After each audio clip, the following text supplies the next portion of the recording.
नहीं ब्राह्मण नहीं क्षत्रिय नहीं कोई वैसे ओछो नहीं ब्राह्मण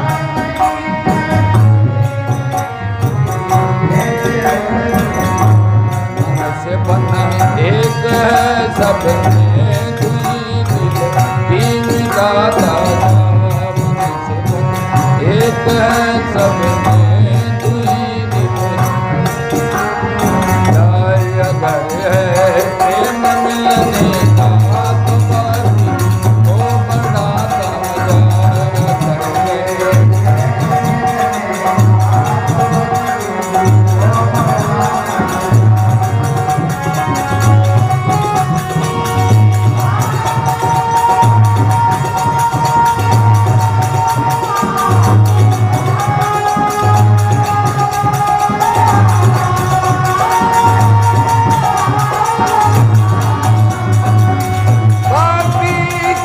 बड़ा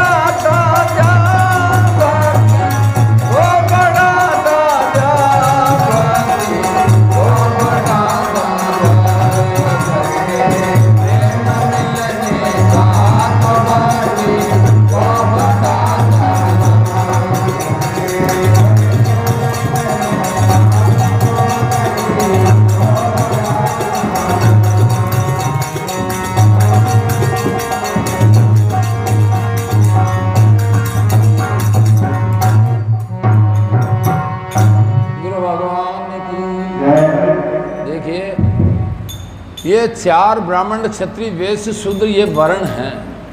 तो मनो भगवान से मनुष्य बने तो भगवान कह रहे हैं, स्वामी जी कह रहे हैं कि ये सिर्फ मनुष्य बने ही है। ये वर्ण किस लिए बने कि जब समाज को सुव्यवस्थित रूप से चलाने के लिए ब्राह्मण क्षत्रिय वैश्य और शूद्र बनाए। लेकिन ये पहले कैसे थे? गुण कर्म और स्वभाव, ये तीन, जिसमें जैसा गुण हो वो उसी वर्ण को धारण कर लेता है, जैसा स्वभाव हो वैसा। लेकिन धीरे धीरे समाज के पंडितों ने, समाज के ठेकेदारों ने इनको गुण कर्म स्वभाव से मेट करके और जन्म से मान लिया इन वर्णों को। जन्म से मानने से क्या, ब्राह्मण जिसको वेद का ज्ञान नहीं और दूसरा कोई ज्ञान नहीं, किसको कहते हैं ब्राह्मण? समदम आचार व सोच तप क्षमा ज्ञान विज्ञान धारे आस्तिक नव धर्म सोही ब्राह्मण ज्ञान, वो ब्राह्मण है। ये नहीं होते भी वो जन्म से मान लिया, इसलिए वो कितना ही पापी दुष्टी ब्राह्मण हो तो भी वो ब्राह्मण कहलाता है। क्षत्रिय जिसमें कोई बाहुबल नहीं है, जो क्षत्रिय के एक भी लक्षण नहीं है, लेकिन क्षत्रिय कुल में पैदा हुआ तो वो क्षत्रिय माना जाएगा। वैसे ऐसे ही शूद्र। तो इस प्रकार ये वर्ण व्यवस्था समाज के ठेकेदारों ने ऊंच नीच का भेदभाव ये अलग अलग पड़ गया। तो स्वामी जी यही कह रहे हैं कि नहीं ब्राह्मण नहीं क्षत्रिय नहीं कोई वैश्य और शूद्र, सिर्फ ये माने कि मनुष्य एक है। अभी चार मनुष्य अपने सामने खड़े हो जाए अलग अलग वर्ण के, हम नहीं बता सकते ये कौन कौन से वर्ण के हैं, क्योंकि हम जानते नहीं। हमको यही जानना है, ये भेद मिटाना है मनुष्यपन का। आपस में भेद रहेगा तब तक परमात्मा हमको साकार नहीं होगा, क्योंकि प्राणी मात्र में आत्मा सब में एक है, चीटी ब्रह्म ले आदि ऐसी निश्चय जो करे तो पावी गति अगाधी। सब में आत्मा एक है, सबका खून एक है, सब में वही पंच तत्व से बना हुआ शरीर है। फिर ये अलग अलग जब तक रहेंगे, अलग अलग मानेंगे, तब तक हमारी भक्ति साकार नहीं होगी। तो सब अलग अलग न मान करके सबको एक मान के दिलों की दूरी है इसको मिटा और सबको समान रूप से मान। ये अगर भगवान को प्राप्त करना है तो आगे और स्वामी जी कह रहे हैं, तजो पाखंड मत सारे किताबे दारू पानी में, तजो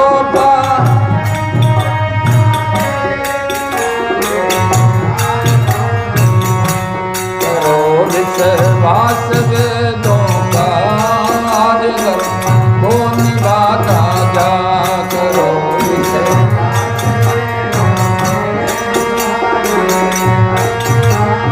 जाय अगर है प्रेम मिलने का तो भक्ति को बढ़ाता जा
कालेन नष्टा प्रलय वाणियम वेद संगीता मया दो ब्रह्मणे प्रोक्ता धर्मो यशाम मदात्मक।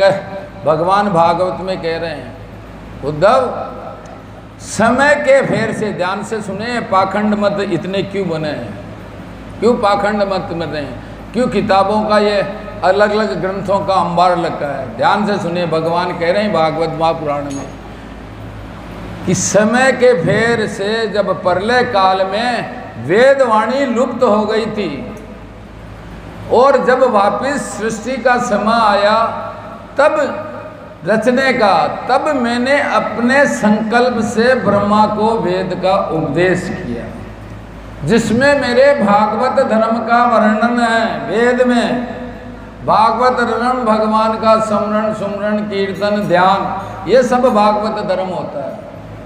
तो भागवत धर्म का वर्णन है। और फिर ब्रह्मा ने अपने ज्येष्ठ पुत्र स्वयंभाव मनु को इस वेद का उपदेश किया और स्वयंभाव मनु ने 7 प्रजापति महर्षि अत्रि, भृगु, अंगिरा, पुलह, पुलसत्य, मरीचि, कृतु, इस प्रकार 7 प्रजापति महर्षियों को इस वेद का उपदेश किया। उन्होंने अपने शिष्यों और बेटे बेटियों को किया, उन्होंने फिर अपने परिवार वालों को या अपने अलग अलग जिन शिष्य थे उनको किया था। इस प्रकार ये अलग अलग, कोई तमोगुणी था, कोई सतोगुणी था, कोई रजोगुणी था, उनके अलग अलग स्वभाव से उन्होंने वेदों का अलग अलग अर्थ किया। ये देखिए, वेद परोक्षवाद है, वेदों में शब्द है, शब्द का अर्थ कोई और है, उस विषय का तात्पर्य कुछ और निकलता है। इसलिए कहते हैं वेद ब्रह्मनिष्ठ और ब्रह्मश्रोत्रिय गुरु के सामने ही वेद पढ़ें या समझें। हम वेद डायरेक्ट पढ़ेंगे तो हम वेदों का अर्थ नहीं समझ सकते और हम भ्रमित हो जाएंगे। इसलिए ये अलग अलग पाखंड मत बने, किसी ने गुरु को मान लिया, किसी ने किस मत को मान लिया, किसी ने दूसरा रहा किताबों का। देखिए 3 प्रकार के ग्रंथ हैं, ध्यान से सुने हमारे देश में। एक ग्रंथ है बद ग्रंथ। बद ग्रंथ उसको कहते हैं मायाबद्ध जीव, जिनको नहीं तो आत्मा का ध्यान है, नहीं उस परमात्मा का ध्यान है, और उन्होंने देखा देखी करके आत्मा को भी नहीं जानते, परमात्मा को भी नहीं जानते, और टिपा टिपी करके ग्रंथ बना लिए, अपने फोटो छाप दिए, अपने फोन नंबर लिख दिए, सीट डब्बे लगा दिए। वो कहते हैं बंद ग्रंथ, बद्ध ग्रंथ, उनको पढ़ना पाप है। और दूसरे होते हैं स्मृत ग्रंथ, जैसे वेद व्यास भगवान ने रचे, तुलसीदास जी ने रचे, ब्रह्मनिष्ठ ब्रह्मश्रोत्रिय राम भारती जी महाराज, कल्याण भारती जी महाराज, सिरदत्त जी महाराज, और जितने भी ब्रह्मनिष्ठ ब्रह्मश्रोत्रिय जो संत हुए, उन्होंने जो ब्रह्म रचे वो स्मृत ग्रंथ है। उनको मानना, उनको पढ़ना, ये धर्म है। और एक होता है विनिग्रत ग्रंथ, जिसको वेद कहते हैं। सर्वोच्च प्रमाण वेद है, वेद से बड़ा कोई प्रमाण नहीं है। वेद के आधार पे ही भागवत महापुराण, पुराणों की रचना, ये उपनिषदें बनी है, गीता बनी है, रामायण में सब जितने भी ग्रंथ हैं वेदों का ही, सबने वेदों का अनुसरण किया है। इसलिए इन 3, इसलिए स्वामी जी ने कहा कि मायाबद्ध जितने भी किताबें उनको पानी में डालो, सोचो कि ये ब्रह्मनिष्ठ ब्रह्मश्रोत्रिय संत है कि नहीं है, इसके ग्रंथ पढ़ना पाप है जो ब्रह्मनिष्ठ ब्रह्मश्रोत्रिय नहीं है। और आर्य धर्म को निभाता जा, हम आर्य की संतान हैं। ध्यान से सुने, जो आज हिंदू हम कहला रहे हैं, सनातन धर्मी हैं, हम आर्य की संतान हैं। आर्य कैसे थे?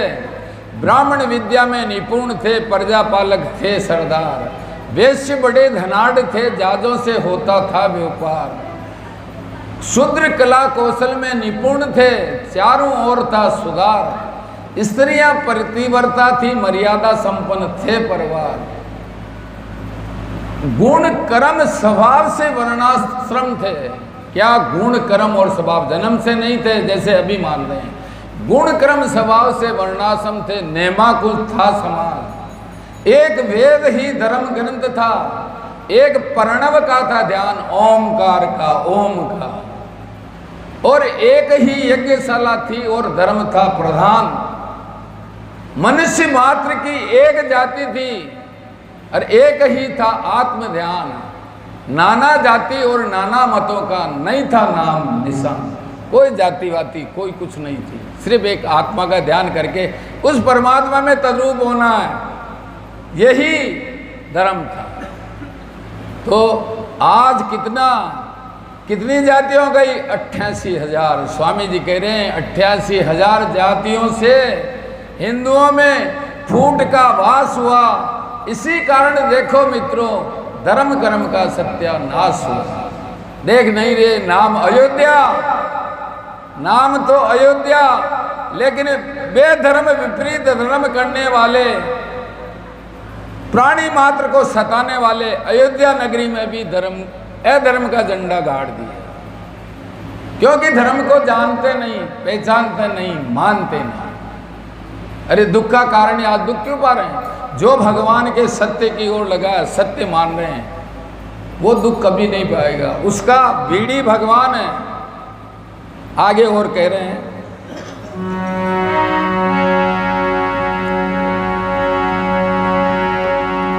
नहीं कोई मंत्र मिलने का, नहीं कोई सेन गर्दन की, नहीं कोई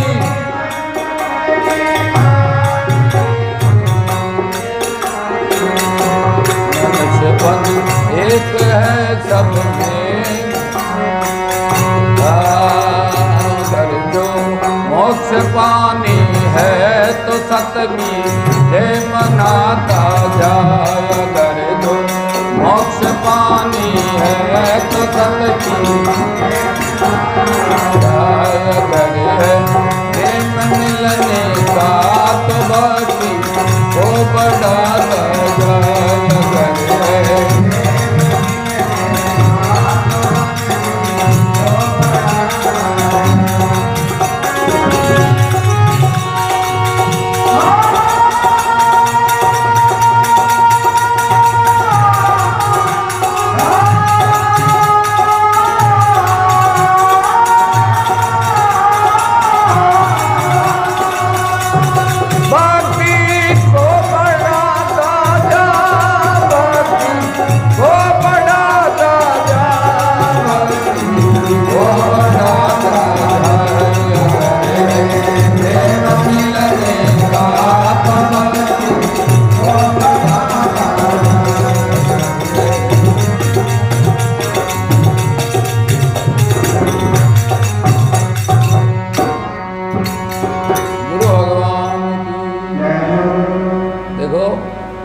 संसार में ऐसी कोई चीज नहीं है, ऐसा कोई मंत्र नहीं है जिसके बोलते ही भगवान मिल जाए। ऐसी कोई सेन यानी ऐसे कोई इशारा भी नहीं है जिसके करते ही भगवान मिल जाए।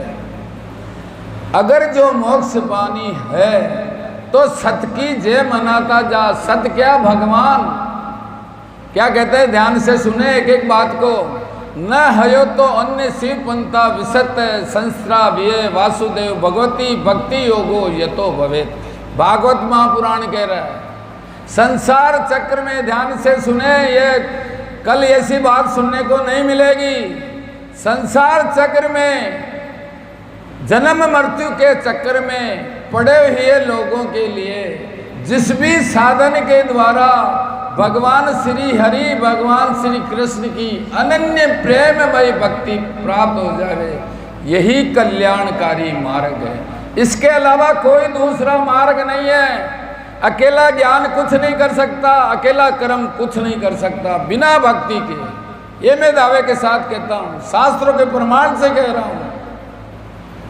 बिना भक्ति के कर्म ज्ञान, ज्ञान के युक्त भक्ति, ज्ञान के युक्त कर्म, वो साथ देंगे। या केवल भक्ति, भक्ति के समान कोई दूसरी चीज नहीं।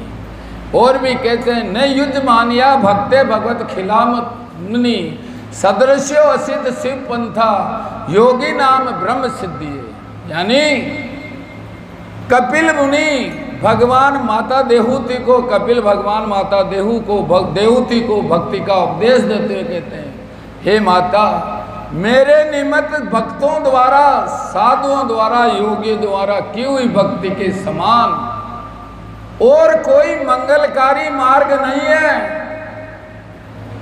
और यही गीता में भगवान कह रहे हैं। भगवान मामई पार्थ व्यापा सरतया विषु पापियो नयो स्त्रियो वेश्या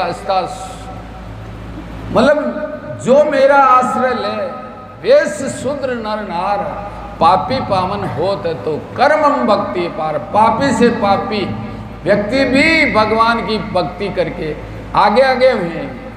ऐसे पापी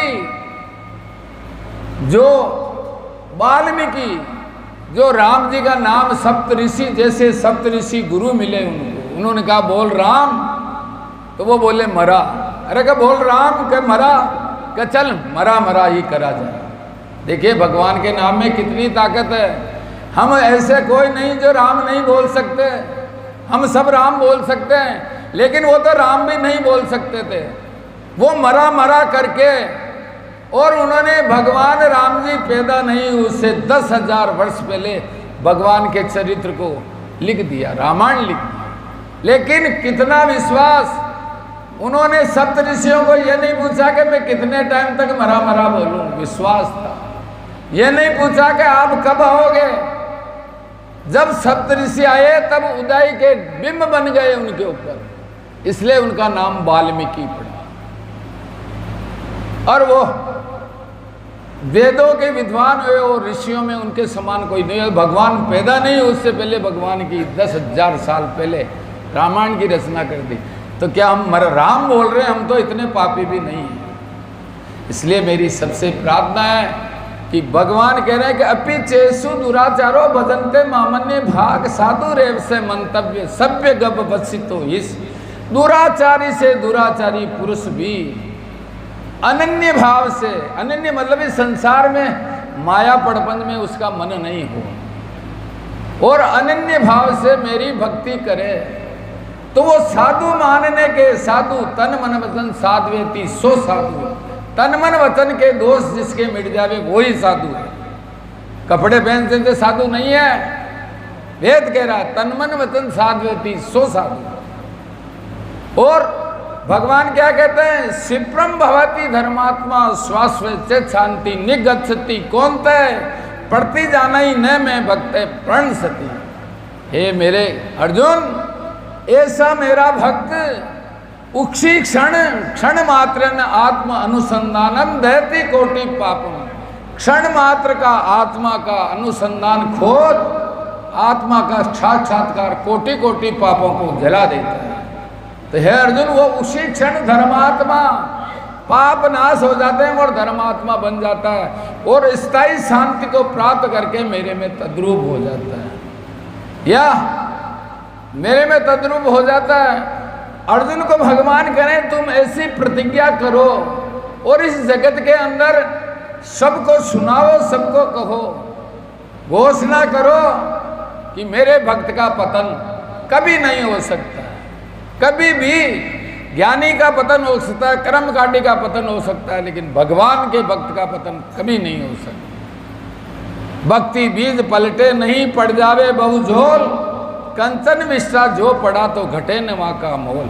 अगर सोना अगर विष्ठे में पड़ जावे तो क्या उसका मोल कम हो जाता है? कभी नहीं होता। इस प्रकार भक्ति का बीज नहीं पड़ता है। इसलिए भगवान कहते हैं तन मन वचन मोरी गति भजन करे निष्काम, ताकि हृदय कमल में करूं सदा विश्राम। इस बात को ध्यान से सुने। हम मूर्ति के सामने जाते हैं, लेकिन भगवान के सामने खड़े होते ही हाथ जोड़ के क्या कहते हैं, भगवान आज मेरा जमीन का सौदा करवा देना, भगवान मेरे बेटे की शादी, मेरे पोते की सगाई करवा देना, ये मेरा सौदा पट जावे तो तेरे सत्संग करूंगा, तेरे 5 सर की प्रसादी करूंगा, पहले मेरा सौदा पटा तो करूंगा वरना नहीं करूंगा। हम सकाम भावना लेके भगवान की मूर्ति के सामने जाते हैं। अरे गीता देखो, धर्म शास्त्रों का जिनका ज्ञान नहीं, धर्म शास्त्रों का जो अध्ययन नहीं करते वो घोड़े हाँकते हैं, मूर्ति पूजा का खंडन करते हैं। या भागवत महापुराण में भगवान क्या कह रहे हैं, मामेव निरपेक्षण भक्ति योगे न विंदती भक्ति योग स लभते एवं ये पूजियत माम।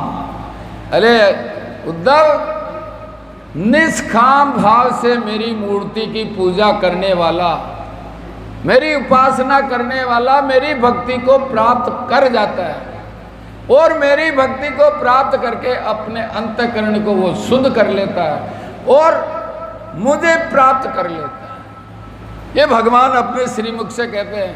ये मूर्ति की पूजा भगवान नहीं पढ़ाओ तो भागवत पढ़ के देख ले। मैं मूर्ति की पूजा का खंडन करने वाले जिनको ग्रंथों का ज्ञान नहीं है, ये मान है कि भाई मूर्ति को भगवान का मान माना है, निष्काम भाव से करे।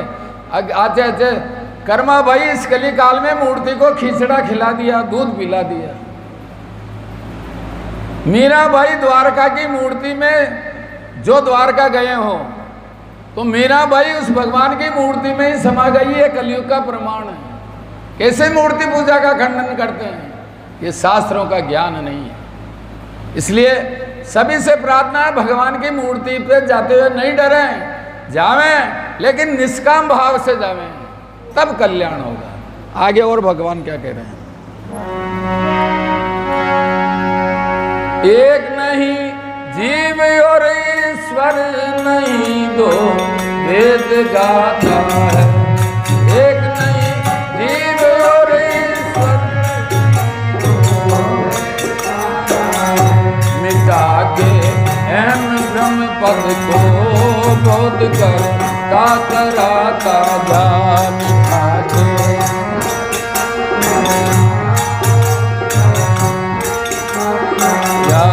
अगर है प्रेम मिलने का तो बाकी वो बड़ा दादा। अगर है प्रेम मिलने का तो बाकी